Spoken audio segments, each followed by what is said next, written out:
Hey Leo, welcome to 2020. Thank you for joining me. I have a 2020 tarot prediction for you, card a month, and let's begin. So, Leo, 2019, lurking in the shadows a little bit, time out of the spotlight a little bit, kind of reconnecting with yourself. So Leo, you have a supermoon coming up in your sign on the 9th of February. I think you might find that this is that call back into the spotlight. This is perhaps a time for you, Leo, to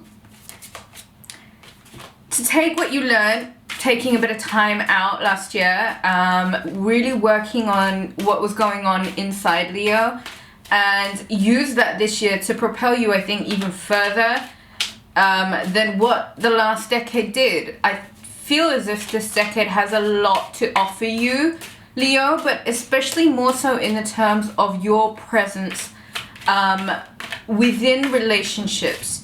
I feel as if, Leo, if the last decade wasn't necessarily bringing about the healthiest of connections, a little bit of that self-reflection that you did last year may help you carry forward a new understandings of how you might want to be in partnerships, what it is you need from partners, and what kind of partners it is that you truly need around you, the kind of energy that you need from them. Admiration, love, respect, of course. This is Leo. Is it something that you want to gamble for other qualities and beings? I don't think so, Leo. Like I said, this year I feel as if it's going to be a call to the wild for you.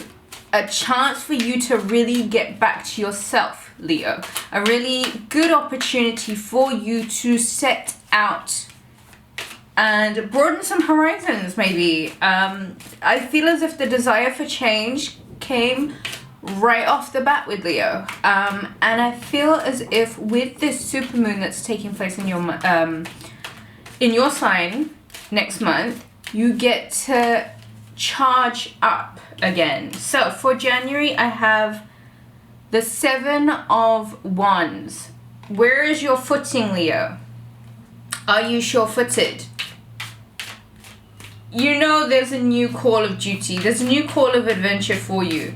Whatever you're putting your stakes into, I think there's 2 things for you to remember here. Effort and consistency is key, and it's okay to not be sure sometimes. It really is fine to find your way as you're moving, as you're going along, because I feel as if there is unbeaten path for you to explore in 2020, and I feel as if with the 7 of Wands, the more you are receptive to being vulnerable, the more you are receptive to learning as you go along and just going with the flow and being really easy and free in your movements, yet remaining consistent, remaining dedicated to your cause, remaining in the flow of creation. Come February, you find a lot of emotional contentment. I have here the Ace of Cups.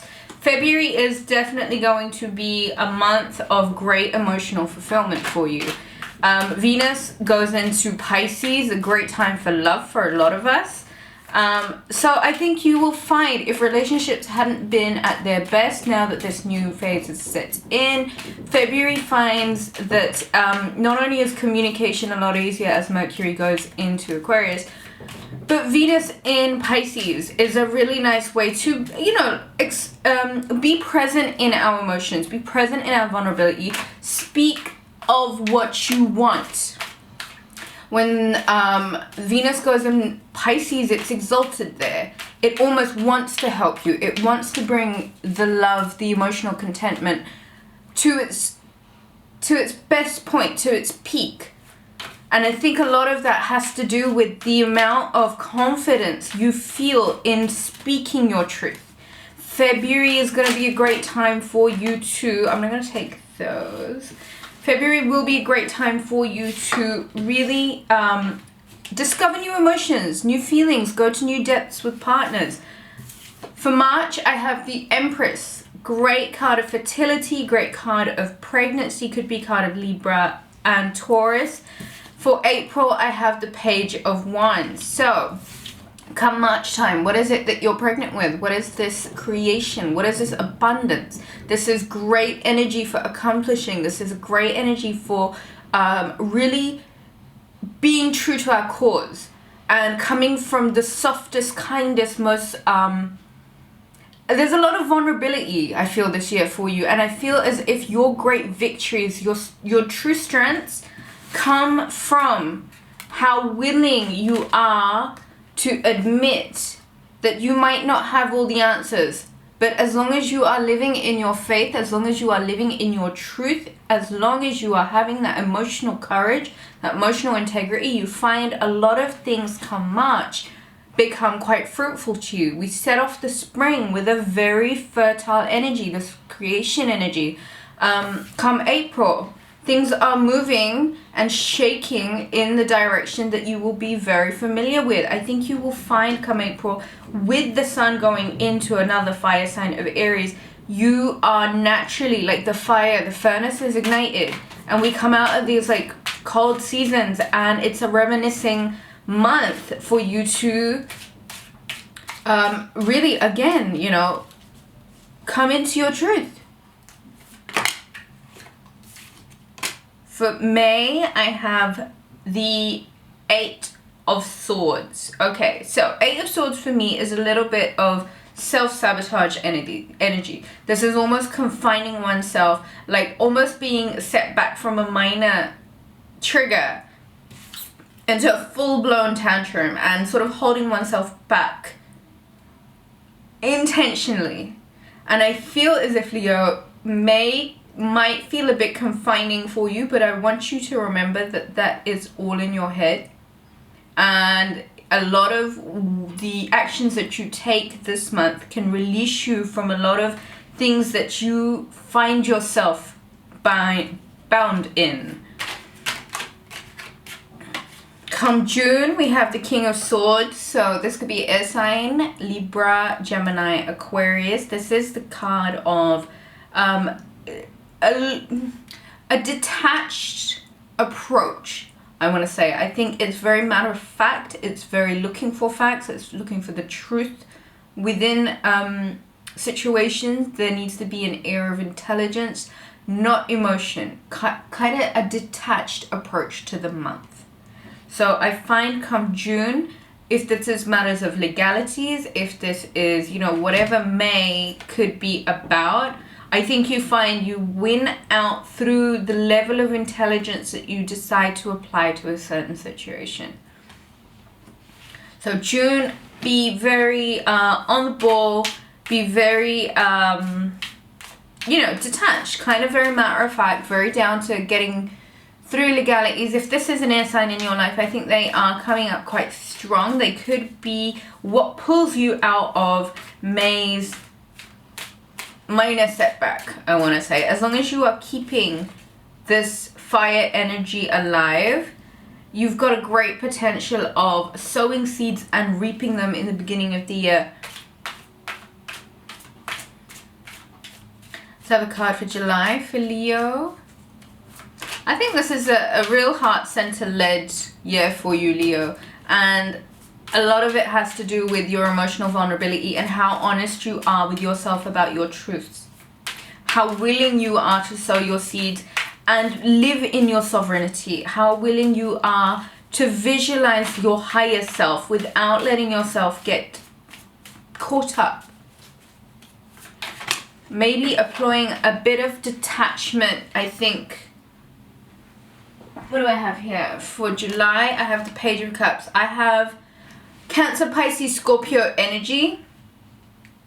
Invitations of love, hearing about love, opportunities that create emotional fulfillment for you. July is a great month for opportunities, especially opportunities leading to matters of the heart, emotional contentment, things that you wish to seek emotionally. I think this is perhaps a new invitation of love. I think this could be the potential of meeting someone, very strong water energy for you this year. an invitation, a spark, a wave. Come July, there is a wave of love, some sort of emotional contentment, or some sort of emotional offering coming forward. Let's have a card for August.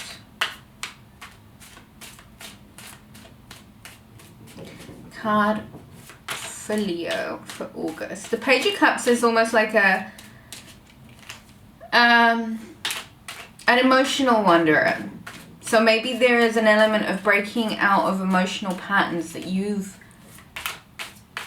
had to sort of get stuck in. It, for me, is newness, but it's emotional newness. It's heart-led newness.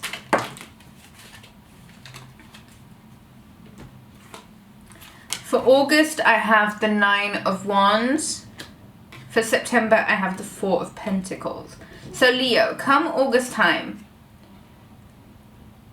I think it's very important for you to remember that whatever you're working on, you're very nearly near the end of it. Things might seem quite burdensome. They might seem a little bit heavy. They might feel as if you are carrying the weight of the world. Know that all of these wands are skills that you've accomplished, you've achieved. No one can take that away from you. The only thing I will say to you, however, is don't drop the wands, okay? In the short distance, we see the scene, you know, we see the location, we see where this man is going. Whatever it is that you feel like has become burdensome, I think you need to remind yourself of your higher purpose in August. I think you need to remind yourself of what it is that your spirit is here to do, what it is that your soul is here to do. Come September, there's an element of frugality. There is an element of holding on to the status quo. I feel as if it's great to accumulate these 4 pentacles, but when one starts to focus too tightly on what they have, they kind of lose the potential of what they can gain, what they have left to achieve. Don't hold on to things too tightly in September. Let's have a card for October. I think August is the time of your birthday, and if you're remembering to yourself that this is definitely the beginning of a new start, don't let this next decade, come August, be one that wears you. Wear the month, okay? October, I have the card of Cancer, Pisces, Scorpio, King of Cups. This is emotional intelligence. This is come October being able to totally ride this wave that you may have been on, where some, lack of self-confidence or feeling limited or perhaps feeling burdened really relieves itself. So it's something that triggers, it starts off in July with this emotional invitation as such, this emotional opportunity that presents itself forward. Come October time, you find that you're in your full element of it. If this is a water sign, I think come October time, the relationship's in full bloom. Come October, Libra season, I will suggest to remain in your emotional well-being, to maybe check in on yourself, see where it is that emotional intelligence can lead the way forward for you. Learning to ride the ebbs and flows of life, managing your emotions a little bit better, being the emotional authority, the emotional caregiver where you can, and being quite comfortable in a not so steady environment. So maybe using that Leo agility and using more emotional awareness to the month. Let's have a card for November for Leo for 2020. November, we have the 3 of Swords. So, solar eclipses happen at the So there's a blue moon 2nd of October and then the 31st of October, and it is in the sign of Aries. Now, when we had this this solar eclipse last time, there was a lot that came up, especially to do with matters of the heart. I think come November there's some emotional healing that needs to take place once and for all for you, Leo. These are not swords that have been plunged in recently. These are swords that have been in there for a while, Leo. And I don't want to say that there is a potential for hurt and heartache. I want to say there is a great potential for healing. Come from the heart chakra come November. Operate from a place that is not hurt, tainted, or tarnished from any previous hurts and heartaches. It is time to move on, release, forgive, heal come November. Let's have a card for December for Leo 2020. And for the month of December for Leo, I have the Devil card. So Leo, I feel as if this is letting go of some bad habits. Toxic behaviors, toxic relationships, toxic patterns. The end of 2020 is a heavy push on you, Leo, to release everything that does not serve you. Element of narcissism to this card, emotional abuse perhaps if this is the third party. Either way, be very soft with matters of the heart. It is time to heal. It is time to change certain habits. It is time to grow into the majestic Leo. No more hurt, okay? No more staying in a place of toxicity. No more being caught up in things that are not bringing your higher self about. Bottom of the deck, and I'm using this just as an overall theme of the year, I have the Three of Cups, Leo. Three of Cups is great energy of rejoicing, bringing your feelings, the way you feel, around the people that you're with so that you can almost rejoice, like feeling and sharing the burden, I think, just by being around your soul family, your soul tribe. I want to say that this year you get a great opportunity to meet soul family, your tribe, your group, your people. Find out, as Saturn goes into Aquarius at the end of 2020 in December, and as Jupiter moves into Aquarius, this is really working with the collective. This is being around your soul tribe, being around your group, being around your people. And I think as Venus goes into retrograde in the sign of Gemini this year, communication is going to be a massive one. If you are communicating your life from a place of hurt, you are going to perpetuate the hurt, Leo. It is time to really let go of a few of those ghouls and ghosts.